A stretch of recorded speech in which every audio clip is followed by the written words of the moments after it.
देखिए इसमें हम लोग क्या बताएंगे, अगला जो टॉपिक है अपना वो टॉपिक है तारत्व अथवा पिच। ओके, अगर तारत्व अथवा पिच में बताएं तो क्या बोलेंगे कि जो तारत्व होता है ध्वनि का वह गुण होता है जिससे हम लोग ये जान लेते हैं कि किसकी आवाज़ मोटी है और किसकी आवाज़ पतली है। ओके, जैसे कि पुरुषों की आवाज़ मोटी होती है और स्त्रियों की आवाज़ पतली होती है, अर्थात उच्च तारत्व की होती है। मोटी ध्वनि को निम्न तारत्व की ध्वनि तथा पतली ध्वनि को उच्च तारत्व की ध्वनि कहा जाता है, ये याद रखिएगा। ओके, आगे देखिए आगे अगर इसी में ग्राफ वाइज देखें तो ग्राफ आपका समय वर्सेस तरंग विक्षोभ दिया गया, अर्थात ये जो ऊपर नीचे दिया गया ना, ये क्या है आपकी, ये आपकी दी गई है आवृत्ति। Okay, frequency. अगर आवृत्ति दी गई है तो इसमें क्या बताएंगे, ऐसे करके अगर देखें तो ये आपकी क्या हो गई, ये आपकी आवृत्ति है।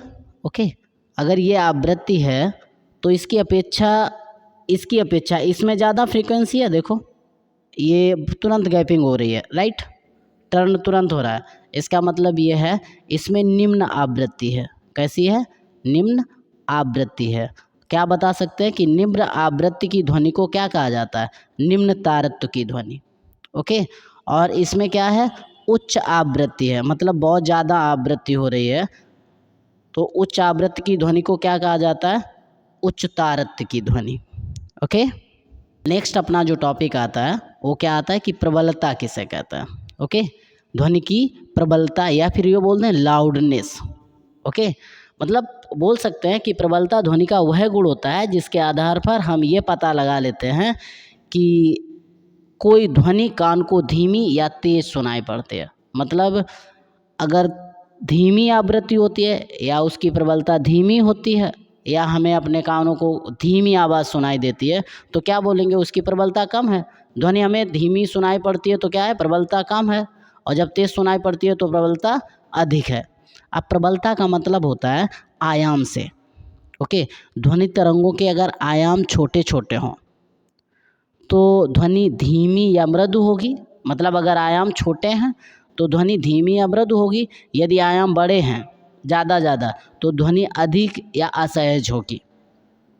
जैसे देखिए ज़रा ग्राफ में, तो अगर ग्राफ में देखें तो ये जो पहला है ना, इसमें जो एम्पलीट्यूड है ये बहुत कम है।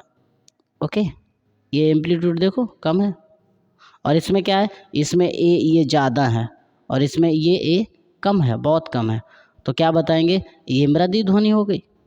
ओके, अगर आयाम कम है तो मृदु ध्वनि, और यदि आयाम ज़्यादा है, आयाम अधिक है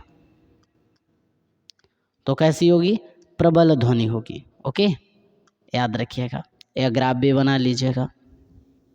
देखिए जो अपना अगला टॉपिक है वो क्या है, गुणवत्ता किसे कहते हैं, क्वालिटी ऑफ टिम्बर।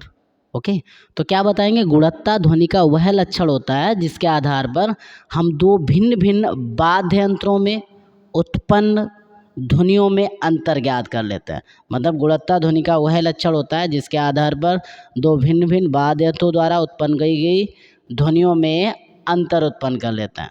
मतलब कहने का है, एकल आवृत्ति की ध्वनि को क्या कहते हैं, टोन, और अनेक आवृत्तियों के मिश्रण से उत्पन्न ध्वनि को हम लोग स्वर कहते हैं। और विशेषकर स्वर क्या होता है, हमें कानों में सुनने में अच्छे लगते हैं। जो स्वर होते हैं ये हमारे कानों को सुनने में अच्छे लगते हैं या सुखद लगते हैं, जबकि जो शोर होता है वो कानों को कर्कश लगता है, मतलब ख़राब लगता है। जैसे कि एग्जाम्पल, हारमोनियम, सितार, सारंगी, ये समान आवृत्ति की ध्वनियाँ उत्पन्न की जाएं तो उन्हें सुनते ही हमें अनेक उत्पादन स्रोत का ज्ञान हो जाता है कि ये चीज़ किससे उत्पन्न हो रही है, राइट। तो यहाँ तक हम लोग लिखेंगे, सिर्फ और सिर्फ इस जगह तक। ओके, यहाँ तक।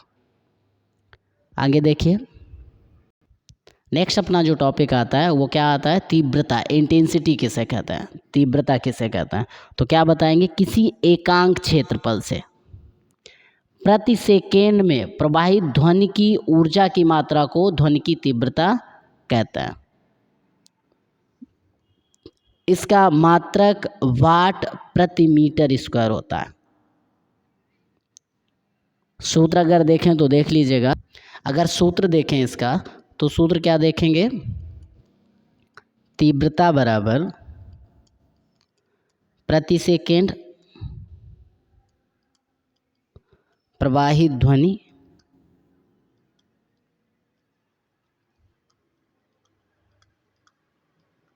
बटे क्षेत्रफल। ओके, प्रति सेकेंड प्रवाहित ध्वनि बटे क्षेत्रफल, मतलब इसका जो मात्रक होता है वो मात्रक क्या होता है, वाट प्रति मीटर स्क्वायर। इसका एसआई मात्रक होता है वाट प्रति मीटर स्क्वायर। नोट के तौर पे लिख लीजिएगा, तरंग की तीव्रता आई जो होती है वो आयाम के वर्ग के सीधे समानुपाती होती है, आई समानुपाती ए स्क्वायर। लेकिन सूत्र ये याद रखिएगा, ठीक है।